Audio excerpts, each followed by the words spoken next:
Chapter 1 के objective कर लेना आज। बेटा चैप्टर 1 के ऑब्जेक्टिव है आपके पास मल्टीपल चॉइस। जैसे आपको पहले बताया है कि एनुअल एग्जाम के अंदर 15 नंबर के जो आपके पास मल्टीपल चॉइस आते हैं वो आपके पास रिव्यू एक्सरसाइज में से आते हैं। पहले तो होता था ये कि सिर्फ रिव्यू एक्सरसाइज में जो दिया गया यही पूछा आता था, लेकिन अब जो न्यू पेपर आया उसके अंदर उन्होंने कहा है कि हम ऑब्जेक्टिव को कंसेप्ट वाइज बनाएंगे तो चेंज कर सकते हैं, यानी आपको कंसेप्चुअल क्लियर भी होना चाहिए। अब पहला आपके पास दिया गया है ऑर्डर ऑफ अ मैट्रिक्स। आपके पास आपने जो फर्स्ट मल्टीपल चॉइस दिया गया है वो कहते हैं इसका आप ऑर्डर बताएं। इसका ऑर्डर क्या है? ऑर्डर किसे कहते हैं हम?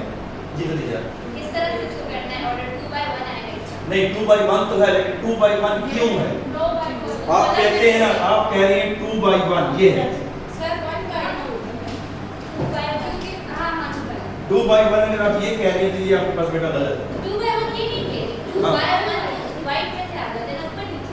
नहीं, ये अब आपके पास ऑर्डर का मतलब ये होता है कि इसमें कितनी रोज और कितने कॉलम है। अच्छा वो वाला ऑर्डर। ऑर्डर का मतलब क्या है बेटा? इसमें कितने रोज और कितनी कॉलम है। इस अरेंजमेंट को हम रो कहते हैं। एक रो है और दो तो कॉलम। एक रो है, कॉलम कितने हैं? 1 and 2। तो इसे 1 क्रॉस 2 पढ़ते हैं। 1 मल्टीप्लाई बाय 2 नहीं पढ़ना, 1 by ठीक है? 1 by 2 पढ़ेंगे। 1 by 2 भी कह सकते हैं, 1 क्रॉस 2। तो इसका ऑर्डर क्या है? 1 क्रॉस 2 या 1 by 2। ठीक है? अगर मैं आपके पास ये लिख देता हूँ 3 4 5 6, सर ये है इसका ऑर्डर क्या होगा? 2 by 2 होगा।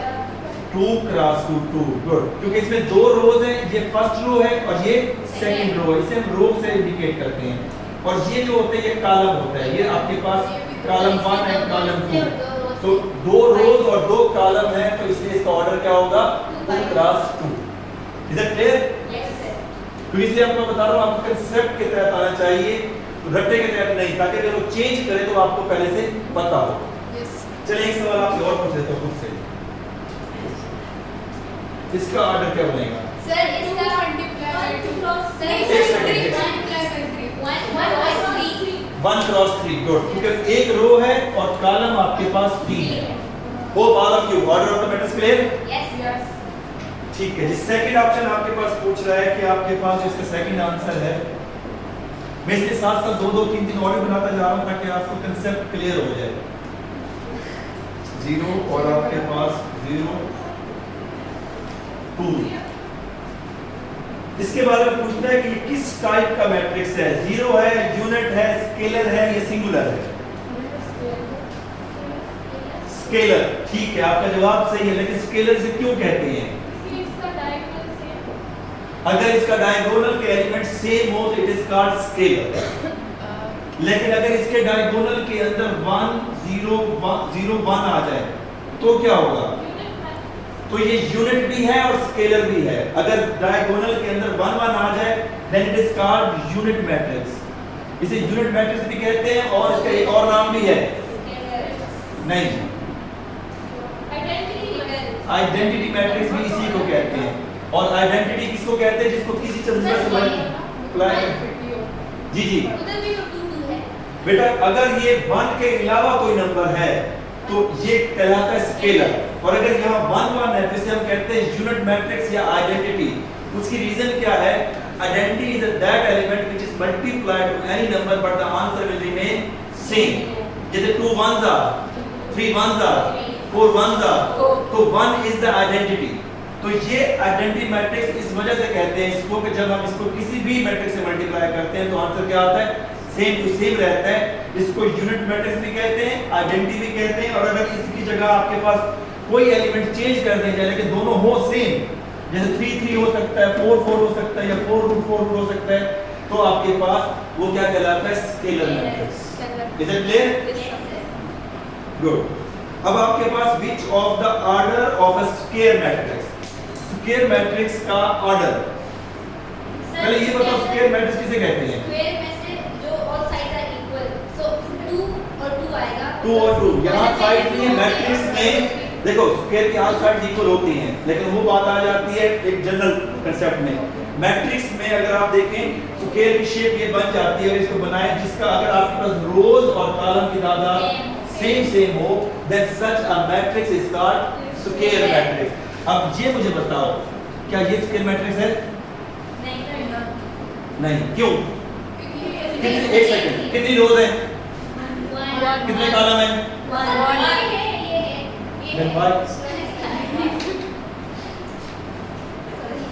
वो आपको कंफ्यूज ऐसे करेगा, ठीक है ना, वो आपको कंफ्यूज एग्जामिनर ऐसे करेगा कि भैया आप कहेंगे नहीं, क्योंकि ये देखो नंबर ऑफ रोज और नंबर ऑफ कॉलम दोनों क्या होने चाहिए? सेम। तो ये भी स्क्वायर मैट्रिक्स है, आपके पास 2 3 4 5, ये भी आपके पास एक स्क्वायर मैट्रिक्स है। और इसी तरह से आपके पास 2 3 4 1 2 0 1 5 6, ये भी स्क्वायर मैट्रिक्स है। अगर रोज और कॉलम इक्वल ना हो then such type of matrix क्या कहेंगे उसे? Rectangular matrix. अगर आपके पास नंबर ऑफ रोज और कॉलम इक्वल ना हो then such type of matrix is called, Vaishali क्या कहते हैं उसे? रेक्टेंगुलर। अभी बताया है, but your attention is not on the board, ठीक है? आपके पास जैसे ये वाला मैट्रिक्स, ये रेक्टेंगुलर है, स्केलर है, सॉरी स्क्वायर है सर, ये रेक्टेंगुलर। रेक्टेंगुलर क्यों? बिकॉज़ इसमें एक रो और दो कॉलम, यानी कि सेम नहीं है then such type of matrix is called rectangular. अगर सेम हो जाए square. Is it clear? Yes. Good, ये हो गया आपके पास थर्ड। और फोर्थ में पूछ रहा है ऑर्डर ऑफ ए ट्रांसपोज। पहले ट्रांसपोज का पता है आपको कि नहीं है? वो कहता है इसका ट्रांसपोज का ऑर्डर बताएं। 2 1 0 1 3। अगर बेटा मैं इसे नेट ए कहता हूं तो ए के ट्रांसपोज के लिए हम ए यूज करेंगे, इसका ट्रांसपोज क्या बनेगा? सर, इसके हम ट्रांसपोज वो है जिसके रोज को हम चेंज करते हैं कॉलम में। हाँ। कॉलम अगर आप और का लफ्ज यूज करते हैं तो ये गलत हो जाएगा। और नहीं, यानी मीन एक उर्दू वाला और यूज करेंगे, इंग्लिश वाला और यूज करेंगे, ये बताएं पहले। सर उर्दू का और तो गलत है। इंग्लिश का सर। अगर इंग्लिश का और है तो फिर ठीक है, तो बोलो के साथ दो और है ना। देखिए, रोज को कॉलम में कन्वर्ट कर देना या कॉलम को रोज में कन्वर्ट करना। अगर आप कहेंगे रोज को कॉलम में कर दें एंड कॉलम को रोज में कर दें, वापस दोबारा वही आ जाएगा।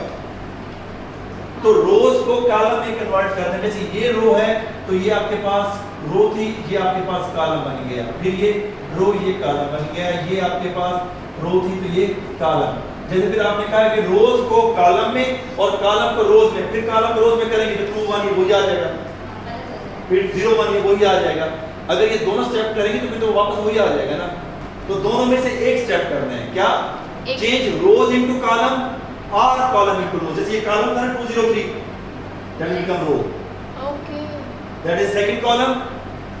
अब इसका ऑर्डर क्या है? इसका ऑर्डर तो मैं अभी पीछे समझा चुका। इस मैट्रिक्स का ऑर्डर क्या है? ए का, हां, इसका 3 by 2, गुड। 3 कॉलम। और इसका 2 by 3। तो इस बात से मैं सॉल्व करके बताया, इस बात से हमें क्या रिजल्ट मिला कि इसके ऑर्डर को आप इंटरचेंज कर दिया करें तो ट्रांसपोज का ऑर्डर बन जाएगा। क्योंकि इसका ऑर्डर क्या है? 3 by 2। उसे का what is the order of its transpose? Transpose लेने की जरूरत नहीं है, चेंज कर देंगे। इन दोनों को चेंज कर देंगे तो ऑर्डर बन जाएगा ट्रांसपोज का। लेकिन ट्रांसपोज आपको आना चाहिए, पता हो, इसलिए मैंने आपके साथ एक्सप्लेन भी कर दिया। Is it clear? फिर इसके बाद fifth part, adjoint of the matrix. Adjoint आप इनवर्स के अंदर लेते रहे हैं, तो एडजेंट में क्या करते हैं मुझे तो याद नहीं है। एक डायगोनल का जगह चेंज हो सकती है डायगोनल से। अगर मैं इसे ए कहता हूं तो इसे हम लिखते रहते हैं एडजेंट ऑफ ए। तो एडजेंट ऑफ -1 0 साथ में, इधर 0 लिखूंगी, इधर 0 लिखूंगी।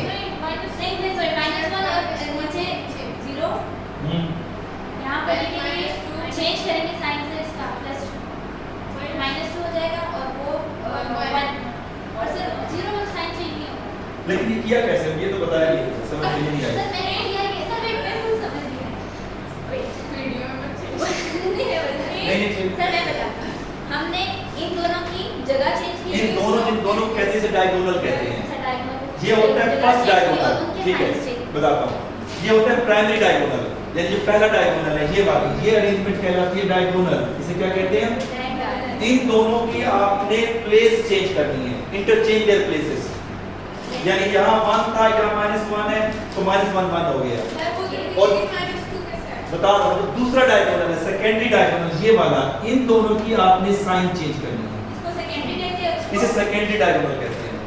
और 0 is neither negative nor positive, तो इसलिए लिहाजा 0 की साइन चेंज नहीं करते। -2 बेटा बता रहा हूं ना, इन दो की जगह चेंज करें, इन दो की साइन चेंज करें। इसके पीछे कोई साइन नहीं है तो कौन सी साइन होगी? प्लस। प्लस का अपोजिट क्या होता है? माइनस। That's all. चलो मैं एक चीज कंफर्म करने के लिए आपसे एक और पूछ लेता हूं ताकि क्लियर हो जाए ना कि आपको समझ आया कि नहीं आया। इसका एडजेंट क्या बन जाएगा? एडजेंट और मुझे बताया कि सुमैया बता रही है बेटा। सर ये वाली इसको देख के बता सकते हो आप। सर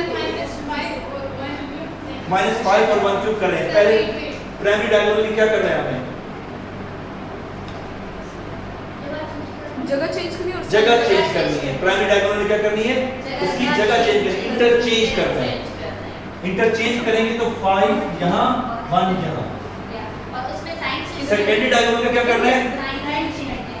तो ये आपके पास क्या है बेटा? ये -3 एंड ये -4। अब दूसरा पूछो, समझ आ रहा है? आगे चले जी सर, जी बोले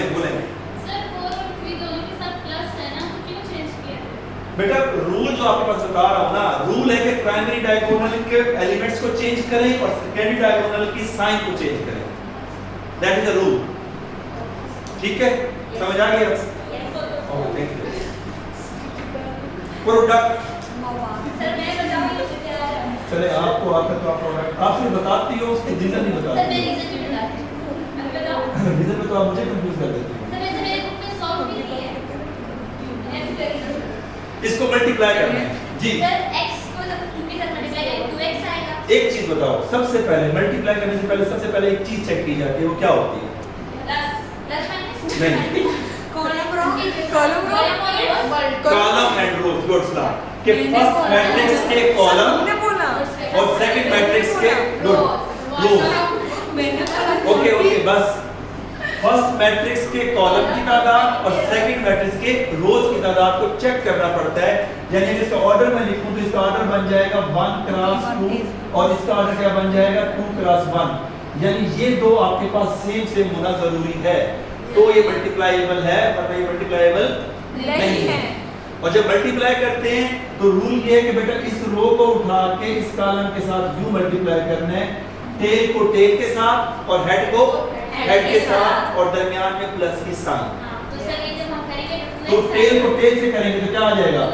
2x फार्मूले का प्लस और माइनस y। और ये आपके पास मैट्रिक्स बन हो गया, सिंपलीफाई करें। 2x - 1। अब मुझे एक बात बताओ, सवाल बहुत मजे का है, इसका ऑर्डर क्या है? सर इसका ऑर्डर है 1 और 1 एक सेकंड, मुझे 1 बाय 1 आप क्या कह रही हैं? आप क्या कह रही हैं ना? 1x2 1 क्रॉस 2 आप क्या कह रहे हैं? नहीं 1 cross 2 you are wrong. That is a single element plus m, क्योंकि आपके पास इसको ऐड करना मुमकिन नहीं था। अगर यहाँ कोई नंबर होता 2 + 3 तो हम उसका आंसर 5 लिखते हैं। और जो इसका आंसर आता है ना उसका ऑर्डर क्या होता है? उसका ऑर्डर ये वाला होता है। ये कितनी रो है? एक रो। कॉलम कितने हैं? एक ही कॉलम। तो 1 क्रॉस 1 के ये दो कॉलम नहीं बन रहे क्योंकि ये दोनों आपस में रूल ऑफ अलजेब्रा के तहत ऐड नहीं कर सकते। ये एक ही एलिमेंट हमारा काउंट होगा।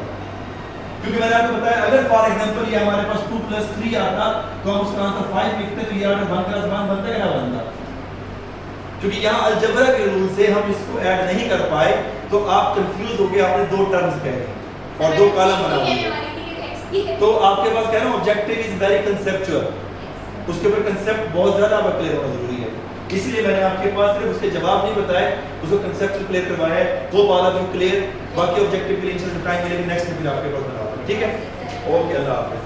लड़कियां दोनों आउट होके